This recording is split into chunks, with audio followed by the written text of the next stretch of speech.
welcome to GBI Rock Belagio Service. Mari kita mempersiapkan hati, waktu, dan mengajak anggota keluarga kita untuk bersama-sama memuji, menyembah, serta mendengarkan kebenaran firman Tuhan. Ibadah kali ini juga akan disertai dengan perjamuan kudus, jadi mari pastikan setiap kita telah mempersiapkan roti dan juga anggur sebelum mengikuti ibadah. Kami yakin dan percaya Tuhan rindu untuk melawat setiap kita. Selamat menikmati hadirat Tuhan. Tuhan Yesus memberkati.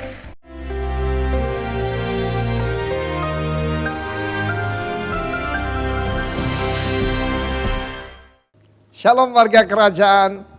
Saya sampaikan apa yang kita harus lakukan di dalam suasana seperti ini. Yang pertama saya katakan take heed of yourself. Waspada. Ya, kita harus menjaga pikiran kita tetap penuh shalom. Hati kita tetap panas bagi Tuhan.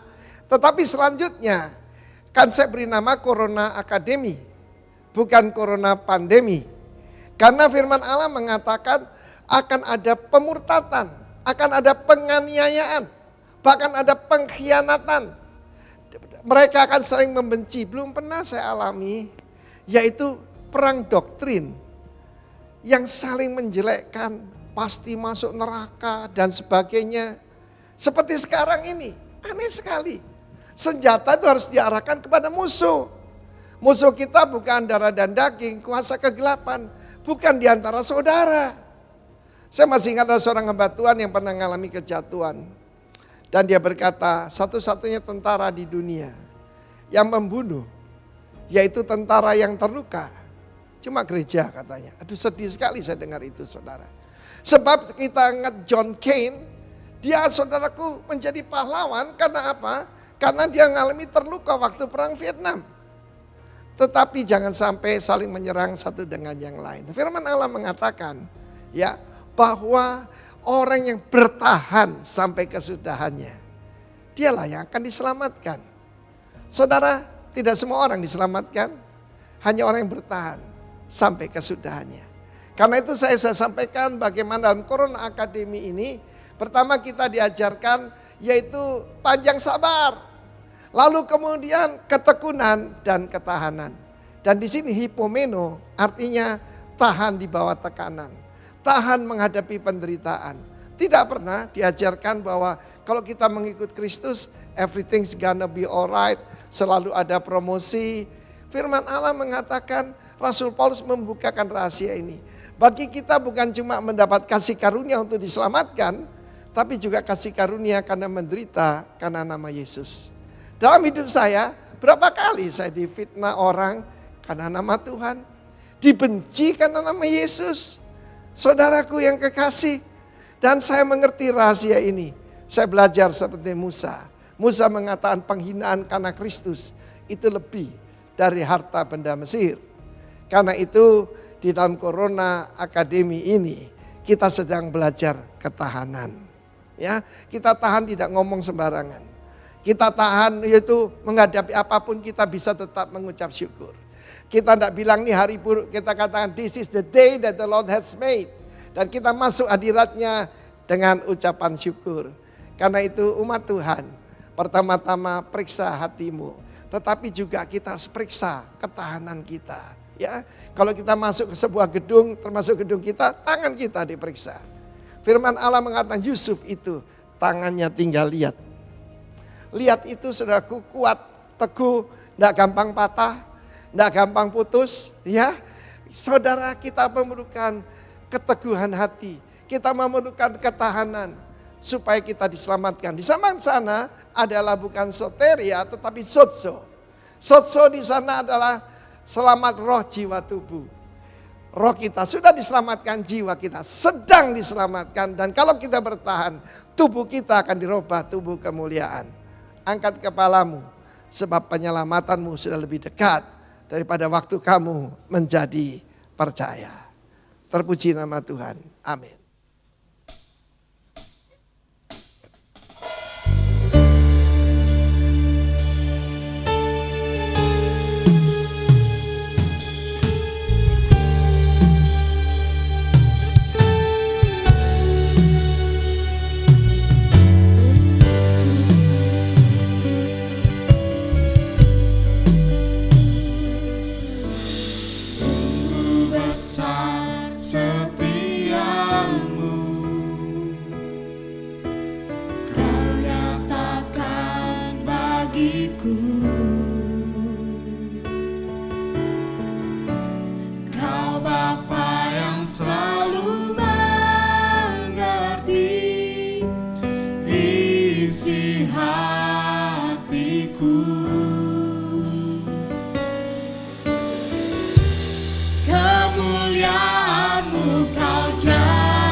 janjimu ajaib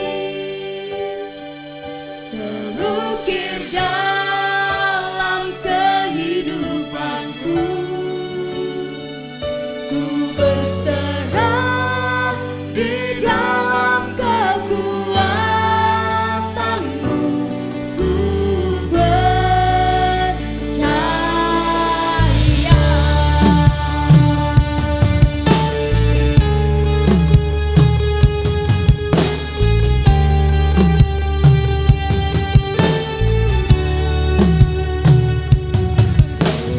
Sungguh besar setiamu,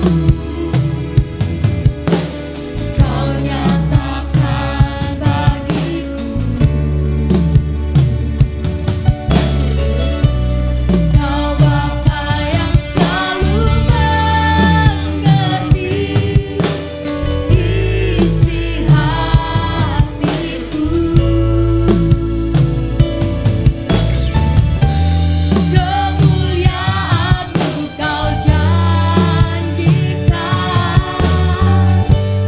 aku tetap percaya.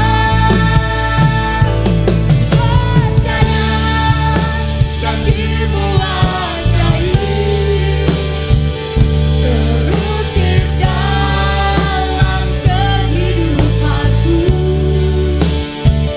Ku berserah di dalam kekuatanmu. Hanya Kau segalanya bagiku. Percaya janjimu ajaib terukir dalam kehidupanku. Berserah di dalam kekuatanmu.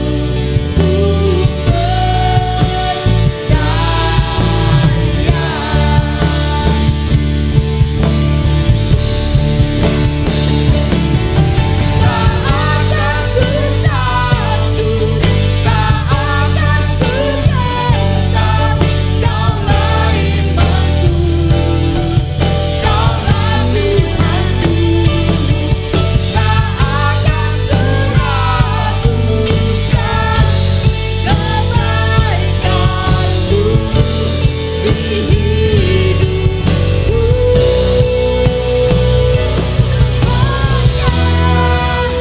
janjimu ajaib terukir dalam kehidupanku. Ku berserah di dalam kekuatanmu. Hanya Kau segalanya bagiku. Percaya janjimu ajaib terukir dalam kehidupanku. Ku berserah di dalam kekuatanmu.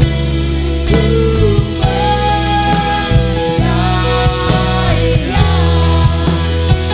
Ku berserah di dalam kekuatanmu.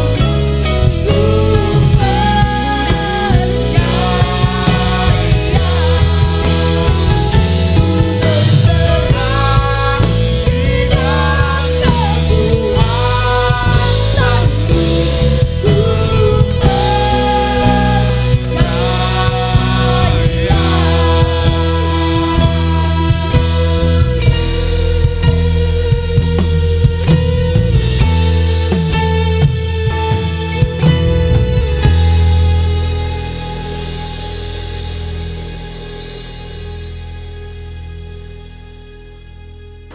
Mari kita berdoa. Bapa, kami mengucap syukur buat hari ini, buat kebaikan-Mu, kasih setia-Mu, pemeliharaan-Mu Bapa. Kalau saat ini kami masih boleh ada dan kami masih diizinkan untuk mengikuti ibadah online, Kami tahu Bapa bahwa semuanya itu mendatangkan kebaikan dalam hidup kami. Dan sekali Tuhan Engkau berbuat baik, selama-lamanya Engkau tetap Allah yang baik dalam kehidupan kami. Dan sebentar Tuhan, kami mau merenungkan sebagian dari firman-Mu. Kiranya Engkau urapi hamba-Mu, biarlah juga jemaat-Mu yang mendengar Bapa, biarlah mereka mendapat hikmat pengertian, dan biarlah mereka mengerti apa yang menjadi rencana dalam kehidupan mereka, rencana-Mu dalam kehidupan mereka. Di dalam nama Tuhan Yesus kami berdoa, haleluya, amin. Shalom warga kerajaan, kembali lagi kita berjumpa dalam ibadah online Rock Bellagio. Nah, saya diberi kesempatan untuk melayani kembali, dan saya yakin dan percaya keadaan kita saat ini membuktikan bahwa Tuhan itu setia, Tuhan itu baik, Tuhan itu luar biasa. Di luar sana kita bisa melihat bahwa keadaan COVID-19 ini memaksa kita tetap beribadah online, dan saat ini Jakarta pun sedang melakukan PSBB.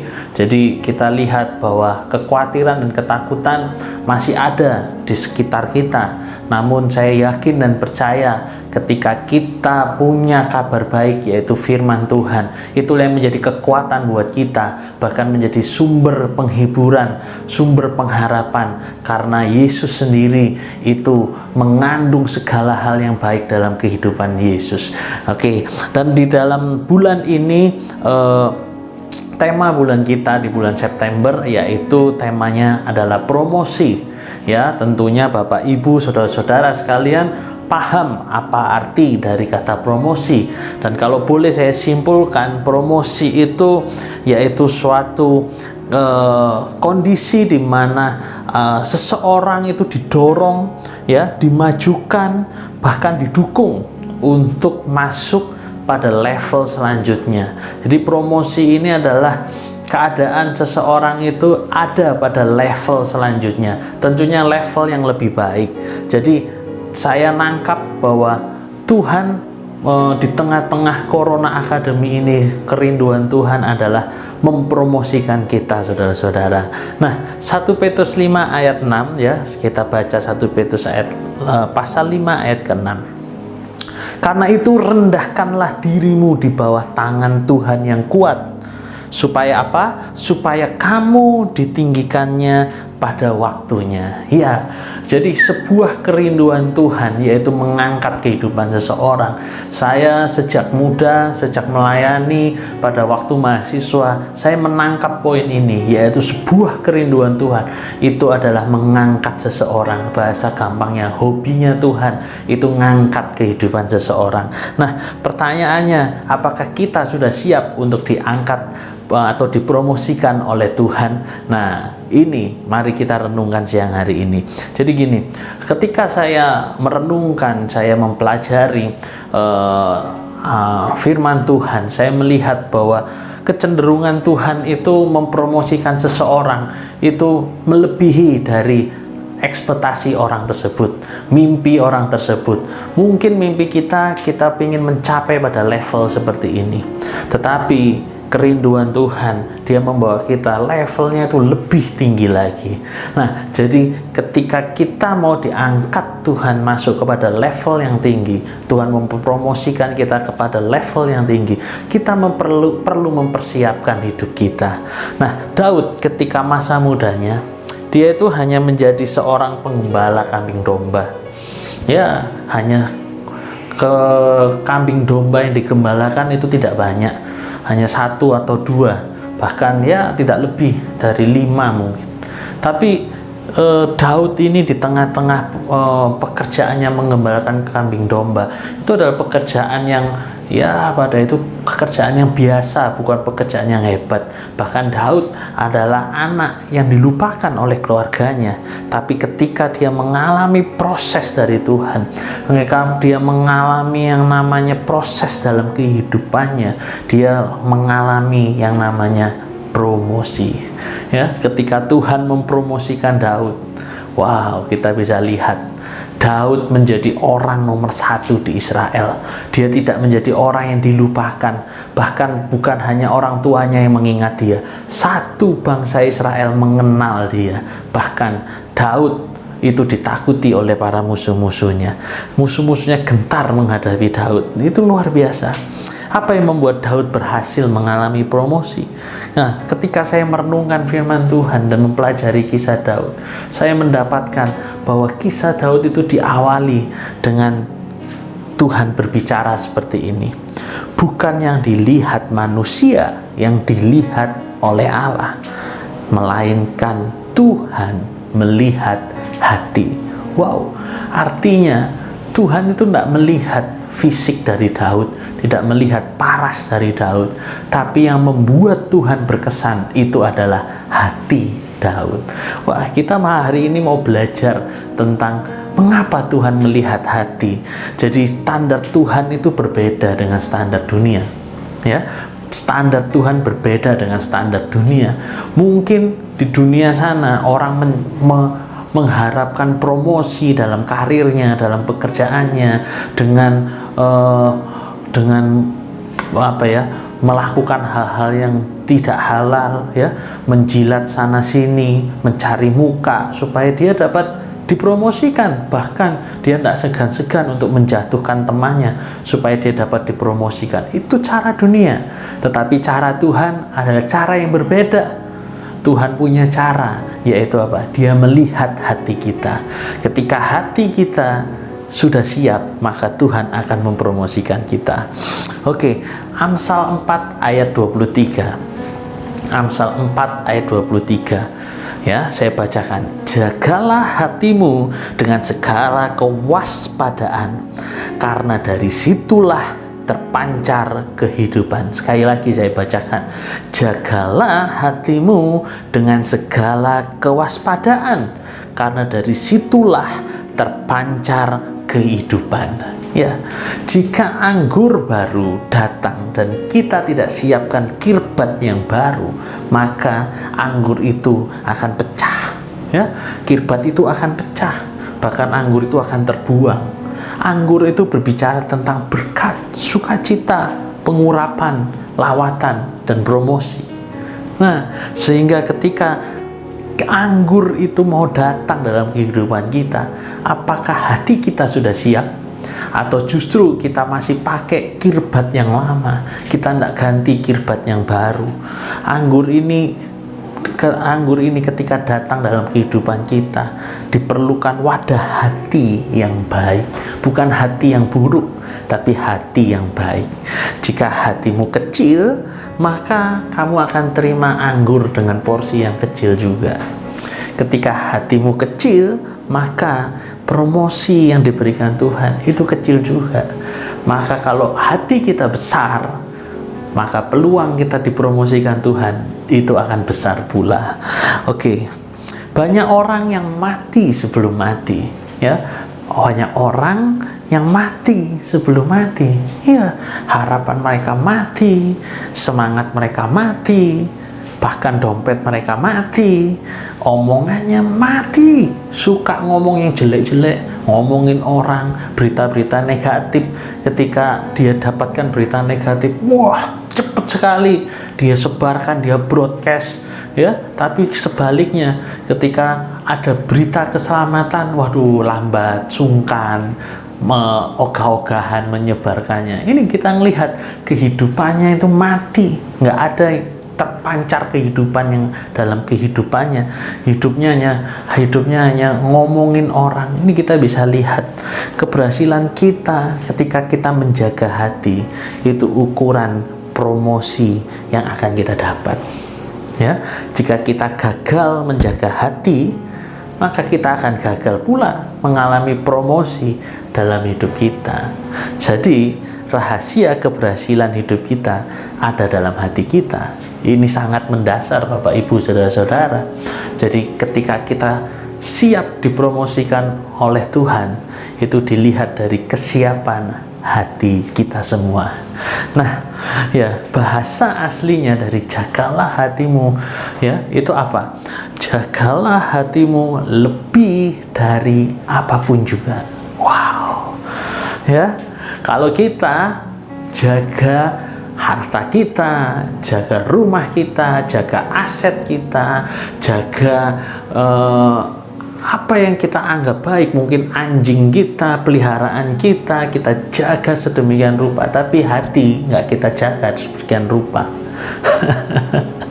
Kenapa hati perlu dijaga?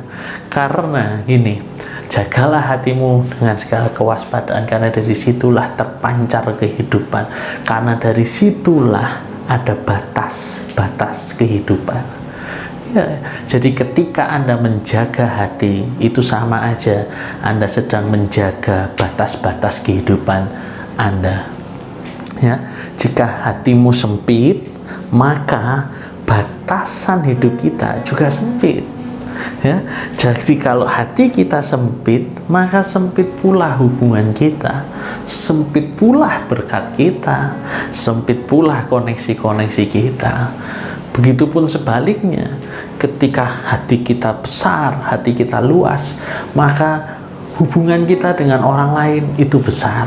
Ya, hubungan kita dengan orang lain tidak ada masalah, koneksi kita terbuka lebar, bahkan kesempatan-kesempatan itu terbuka lebar. Maka itu cek apakah hati kita itu sudah siap untuk menerima promosi dari Tuhan. Ya, Tuhan selalu tertarik dengan hati seseorang lebih dari apapun, karena Tuhan tidak bisa pakai orang dengan luas, dengan hebat kalau hatinya sempit. Ya, seperti yang tadi saya bilang, bahwa rencana Tuhan itu sungguh besar dalam hidup kita. Nah, kalau rencana Tuhan itu besar dan kita hanya siapkan wadah, hati kita itu sempit, maka rencana Tuhan itu banyak yang tidak tergenapi dalam hidup kita. Maka itu kita harus perlu siapkan hati sebesar-besarnya supaya kita siap menerima promosi hal-hal yang baru yang Tuhan percayakan dalam hidup kita. Ya, kualitas hidup kita ditentukan dengan kualitas hati kita. 1 Samuel 16. Ya, ayat 6 sampai 7. Saya bacakan 1 Samuel 16 ayat 6 sampai 7. Ketika mereka itu masuk dan Samuel melihat Eliab, lalu pikirnya, sungguh di hadapan Tuhan sekarang berdiri yang diurapinya. Tetapi berfirmanlah Tuhan kepada Samuel, janganlah pandang parasnya atau perawakannya yang tinggi, sebab aku telah menolaknya. Bukan yang dilihat manusia, yang dilihat Allah. Manusia melihat apa yang di depan mata, tetapi Tuhan melihat hati. Israel pada waktu dia pilih raja, Israel memilih raja yang tinggi, besar, bagus perawakannya, yaitu Saul. Dan apa yang terjadi? Israel nggak jelas arahnya kemana. Tapi kalau Tuhan pilih dan dia melihat hati, yang itu ada dalam kehidupan Daud. Ya, kita bisa lihat cerita itu. Keadaan hati adalah kunci dari yang semua Tuhan ingin buat. Ketika Tuhan bekerja dalam kehidupan Daud, wow, banyak terobosan-terobosan terjadi di Israel, banyak kemenangan-kemenangan terjadi di bangsa Israel.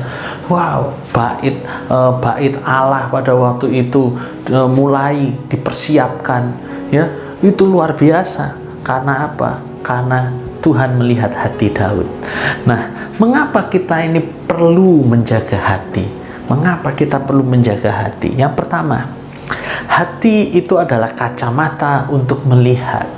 Ya, jadi jika kita saat ini menggunakan kacamata berwarna biru, maka apa yang kita lihat itu semuanya menjadi biru.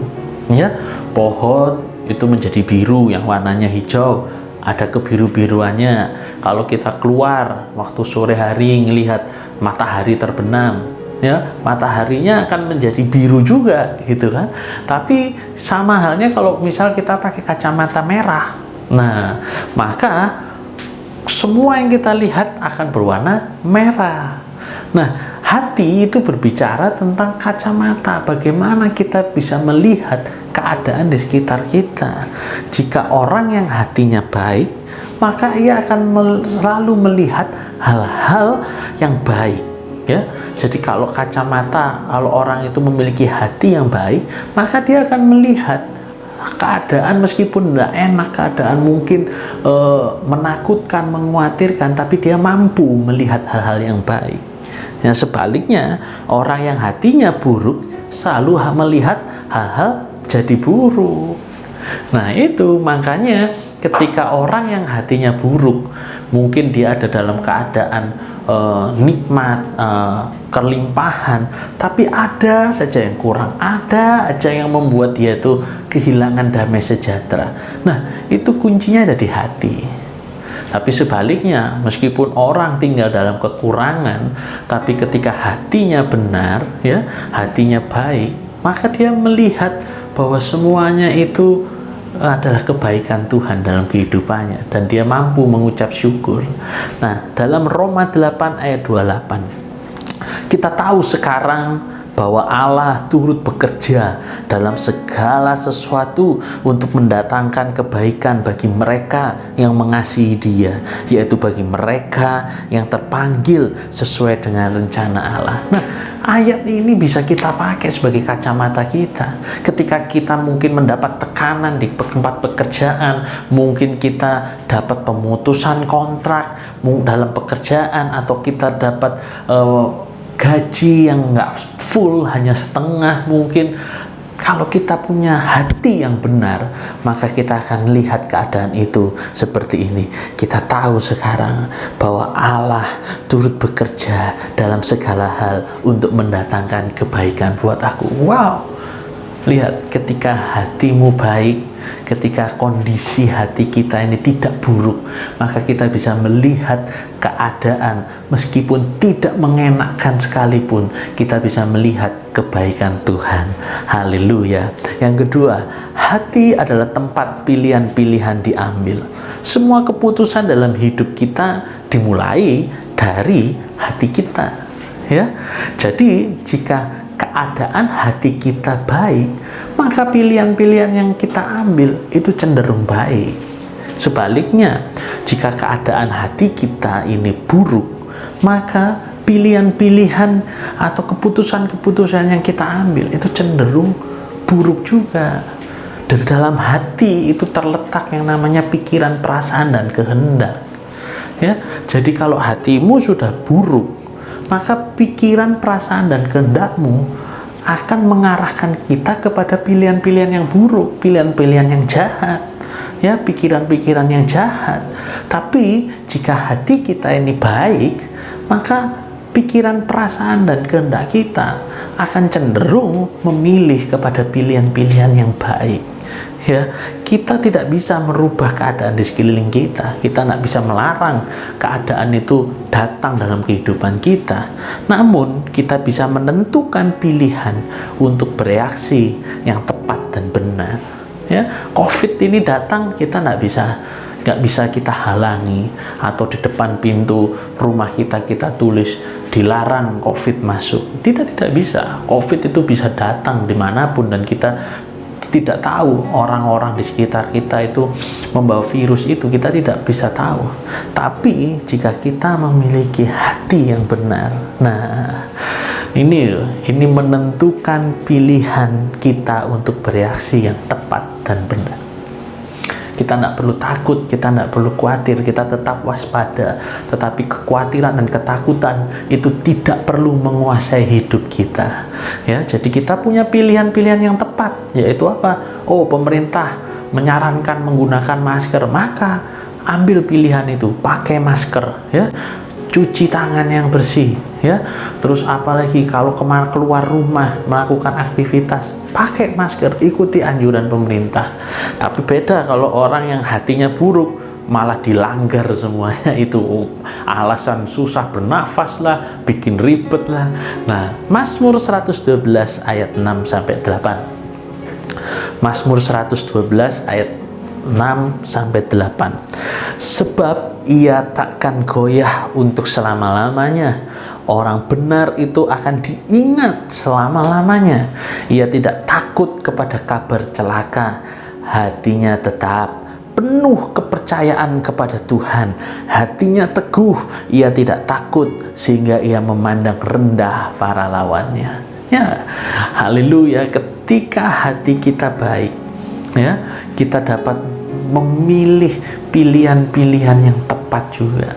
Ya, itu firman Tuhan ngomong, ketika ada kabar celaka datang, hatinya tetap penuh percaya kepada Tuhan. Dia mengambil pilihan tidak panik, tapi dia mengambil pilihan untuk tetap percaya kepada Tuhan. Ya, dalam Alkitab ada kisah tentang Simson. Ya, di akhir ceritanya kita lihat bahwa itu adalah kisah yang sad ending, bukan happy ending, tapi kisah yang sedih. Apakah kisah Simson yang sad ending itu sudah skenario Tuhan, atau memang nasib Simson sudah memang harus sad ending? Saya rasa tidak. Tetapi pilihannya dia dalam menentukan keputusan itu salah. Ya, ketika dia memilih mau menjalin hubungan dengan Delila, itulah awal kehancuran Simson. Ya, kita bisa lihat. Jadi pilihan-pilihan dalam hidup ini ditentukan dari hati kita. Maka itu pastikan hati kita ini baik, bukan buruk. Ya, yang ketiga, hati adalah penentu hubungan kita dengan Tuhan. Ya, Matius 15 ayat 8. Matius 15 ayat 8. Bangsa ini memuliakan aku dengan bibirnya, padahal hatinya jauh daripadaku. Ayat 9, percuma mereka beribadah kepadaku, sedangkan ajaran yang mereka ajarkan ialah perintah manusia. Wow, ternyata ibadah bisa percuma, saudara. Ya, jadi ibadah bisa percuma kalau hati kita jauh daripada Tuhan.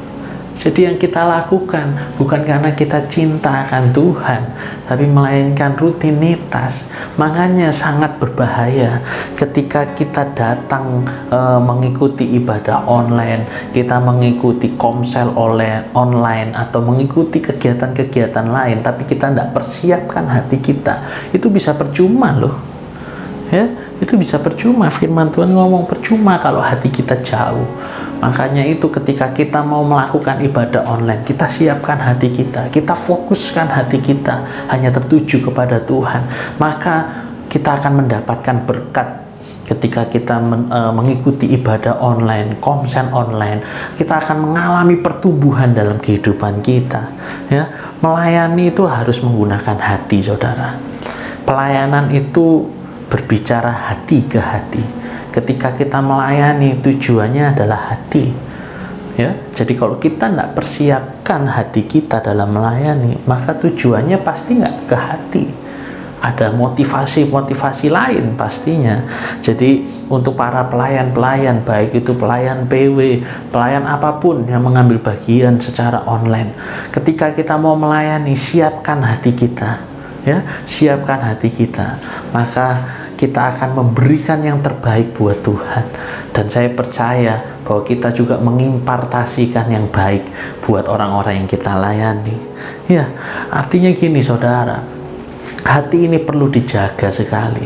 Supaya apa? Supaya kehidupan kita terus on track, terus dalam rencana Tuhan.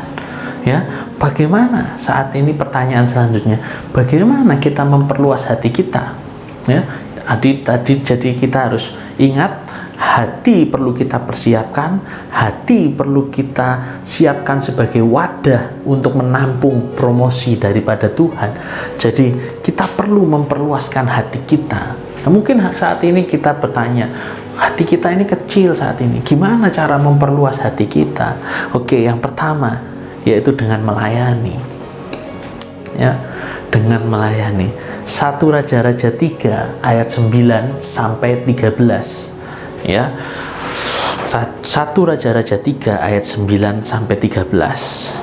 Maka berikanlah kepada hambamu ini hati yang faham menimbang perkara untuk menghakimi umatmu dengan dapat membedakan antara yang baik dan yang jahat.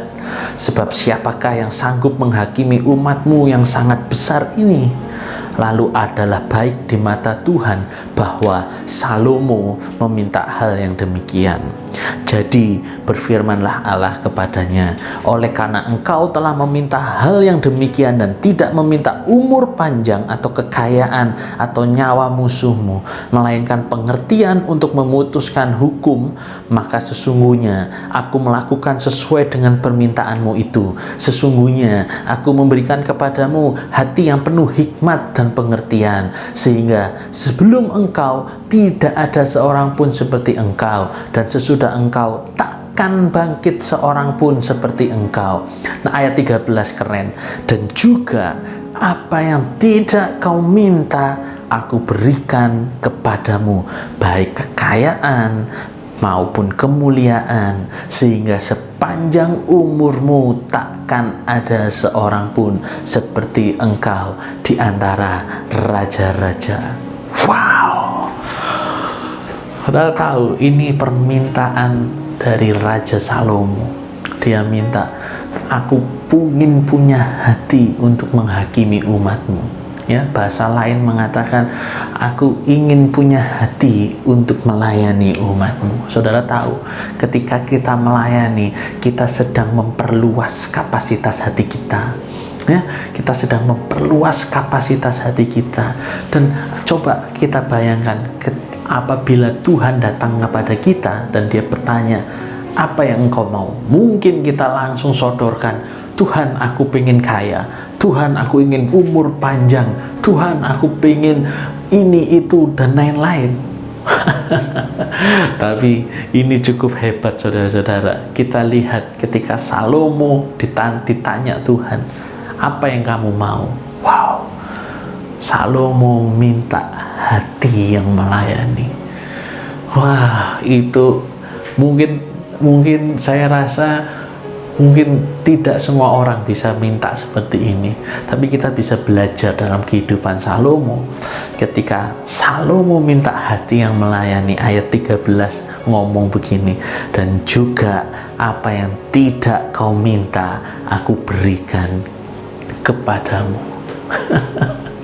Nah, kita mungkin kebalik, kita minta kekayaan, kita minta umur panjang, dan kita lupa untuk minta hati melayani. Tapi kalau Bapak, Ibu, Saudara-saudara pengen memperluas hati, memperluas kapasitas hati, belajar untuk melayani. Ketika kita melayani itu membuat hati kita luas. Orang yang hatinya luas siap menampung apa yang Tuhan rencanakan dalam hidupnya. Semua yang kita lakukan untuk orang lain, maka kita sedang merentangkan hati kita. Ya, mari kita sama-sama belajar untuk memperluas hati kita. Yang kedua, sikap murah hati atau memberi itu bisa merentangkan hati kita. Ulangan 15 ayat 7-11. Ulangan 15 ayat 7-11. Jika sekiranya ada di antaramu seorang miskin, salah seorang saudaramu di dalam salah satu tempatmu di negeri yang diberikan kepadamu oleh Tuhan Allahmu, maka janganlah engkau menegarkan hati ataupun menggenggam tangan terhadap saudaramu yang miskin itu, tetapi engkau harus membuka tangan lebar-lebar baginya dan memberi pinjaman kepadanya dengan limpahnya, cukup untuk keperluannya seberapa ia perlukan. Hati-hatilah supaya jangan timbul di dalam hatimu pikiran dursila. Demikian, sudah dekat tahun ke-7, tahun penghapusan hutang, dan engkau menjadi kesal terhadap saudara-saudaramu yang miskin itu dan engkau tidak memberikan apa-apa kepadanya. Maka ia berseru kepada Tuhan tentang engkau dan hal-hal itu menjadi dosa bagimu. Engkau harus memberi kepadanya dengan limpahnya, dan janganlah hatimu berduka cita apabila engkau memberi kepadanya. Sebab oleh karena hal itulah Tuhan Allahmu akan memberkati engkau dalam segala pekerjaanmu dan dalam segala usahamu. Sebab orang-orang miskin tidak hentinya akan ada di dalam negeri itu. Itulah sebabnya aku memberi perintah kepadamu demikian. Haruslah engkau membuka tangan lebar-lebar bagi saudaramu yang tertindas dan yang miskin di negerimu. Wow. Ya, firman Tuhan ngomong, kalau engkau melihat saudaramu yang miskin, maka jangan genggam tanganmu erat-erat, tapi bukalah tanganmu lebar-lebar. Buka tangan sama dengan membuka hati. Memberi itu urusan peregangan hati, saudara. Ya, karena untuk sebagian orang memberi itu berat. Untuk sebagian orang memberi itu menyakitkan. Untuk sebagian orang memberi itu hal yang paling sulit dalam hidupnya.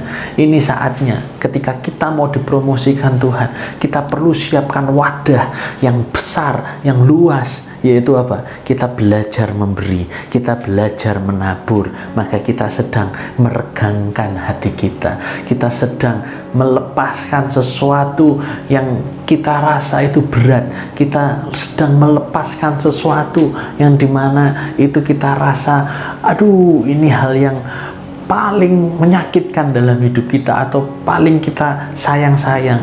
Ingat saudara, kalau kita tidak mau melepaskan berkat, kita punya hati yang pelit untuk menabur, saya percaya bahwa kita ini sedang memperkecil kapasitas hati kita. Ya, oke, selanjutnya yaitu sikap rendah hati.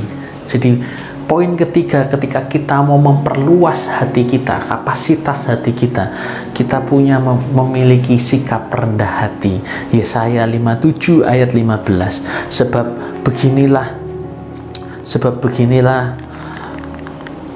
beginilah firman yang maha tinggi dan yang maha mulia, yang bersemayam untuk selama-lamanya dan yang maha kudus namanya. Aku bersemayam di tempat tinggi dan di tempat kudus, tetapi juga bersama-sama orang yang remuk hati dan rendah hati, untuk menghidupkan semangat orang-orang yang rendah hati dan untuk menghidupkan hati orang-orang yang remuk. Nah, Tuhan yang besar ketika tinggal dalam hatimu yang kecil, maka otomatis hatimu akan besar. Ya, milikilah kerendahan hati, saudara, karena disitulah Tuhan ingin bertata. Ketika kita memiliki kerendahan hati, Tuhan akan tinggal dalam kehidupan kita. Tuhan akan sulit tinggal dalam kehidupan orang yang sombong. Tuhan akan sulit tinggal dalam kehidupan hati orang yang memiliki hati yang keras, di mana tidak bisa dibentuk, di mana Tuhan tidak bisa memerintah di situ. Nah, jadi milikilah kerendahan hati. Ketika kita memiliki kerendahan hati, kita sedang meregangkan hati kita. Bagaimana Tuhan yang besar itu tinggal di dalam hati kita yang kecil?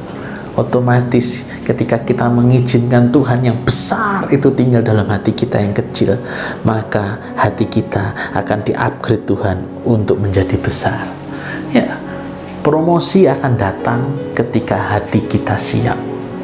Promosi akan datang ketika kita sudah siap menyiapkan wadah hati kita. Anggur yang baru itu akan dicurahkan pada kirbat yang baru, bukan kirbat yang lama. Karena apa? Kirbat yang lama ketika menerima anggur yang baru, maka akan pecah. Jadi sharing firman Tuhan siang hari ini adalah bagaimana kita menyiapkan promosi Tuhan itu terjadi dalam hidup kita. Kuncinya adalah hati kita. Jagalah hatimu dengan segala kewaspadaan, karena dari situlah terpancar kehidupan. Tuhan Yesus memberkati. Haleluya. Mari jemaat Tuhan, kita siapkan hati kita. Kita akan masuk dalam perjamuan kudus, dan kita siapkan di rumah masing-masing, ya, baik itu roti dan anggurnya, atau kalau nggak ada boleh diganti dengan media yang lain. Tapi kita percaya bahwa ini adalah tubuh dan darah Kristus. Ya, mari kita siapkan dan kita akan memulai. Kita akan berdoa. Bapa, kami bersyukur dan kami melakukan ini bukan karena rutinitas, tapi kami tahu karena ada kuasa Tuhan di balik tubuh dan darah-Mu. Karena kami tahu Engkau mati di atas kayu salib untuk memberikan kami hidup yang sempurna. Oleh sebab itu kami percaya waktu kami menerima roti dan anggur ini, hidup kami akan dipulihkan, diubahkan. Hidup kami akan mengalami keserupaan dengan Engkau, dan kami percaya kemenangan menjadi bagian kami, putra-putri kerajaan-Mu. Terima kasih Tuhan, dalam nama Yesus kami siap menerima perjamuan ini. Haleluya. Amin. Saya percaya bahwa kita semua akan menerima roti dan anggur ini, dan kita menerimanya tentunya dengan ucapan syukur, dan kita menerimanya dengan iman, percaya kepada Tuhan. Karena saya percaya dengan iman kita akan melihat hal-hal yang luar biasa, ditambah kita dimateraikan dengan tubuh dan darah Kristus. Haleluya. Mari kita angkat roti tinggi-tinggi di atas kepala kita. Demikian firman Tuhan. Dan sesudah itu ia mengucap syukur atasnya. Ia memecah-mecahkan dan berkata, inilah tubuhku yang diserahkan bagi kamu. Perbuatlah ini menjadi peringatan akan aku. Supaya saudara percaya bahwa roti di tangan kanan saudara adalah tubuh Kristus. Katakan amin. Mari kita menyantap bersama-sama dalam nama Yesus.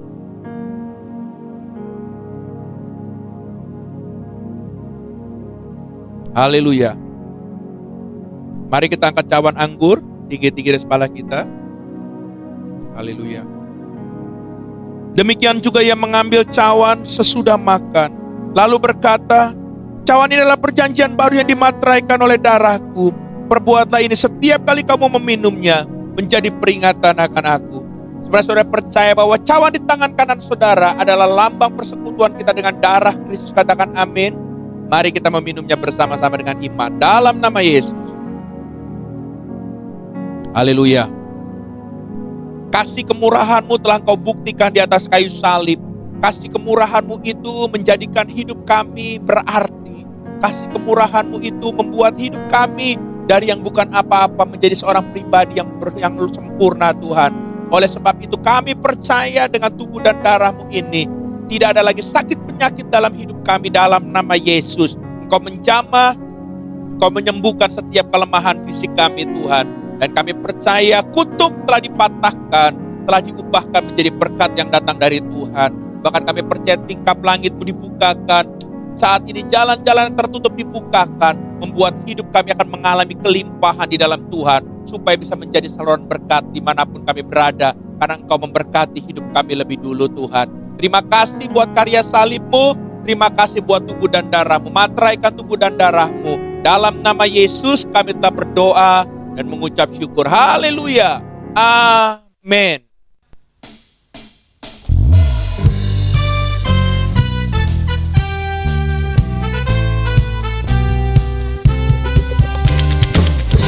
Kau telah ubahkan ratapanku kini menjadi tarian. Bukan bersuka nyanyikan hidup pujian. Oh, kau telah ubahkan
time for Rock News. Untuk ibadah minggu depan akan diinformasikan lebih lanjut melalui grup WhatsApp, Komsel, dan media sosial kami. Doa puasa setiap Jumat malam sampai dengan Sabtu siang. Mari ambil waktu bersama untuk melakukan doa puasa bagi bangsa Indonesia dan kota Jakarta. Komsel, komunitas saling. Saudara dapat menghubungi gembala masing-masing Komsel. Mesbah keluarga dapat dilakukan di rumah masing-masing saudara. Bible Study Rocky Bellagio setiap hari Minggu jam 10 pagi. Link akan diinformasikan melalui grup WhatsApp. Anda dapat memberkati pekerjaan Tuhan di tempat ini dengan memberikan persembahan melalui transfer atau scan QR Code sebagai berikut.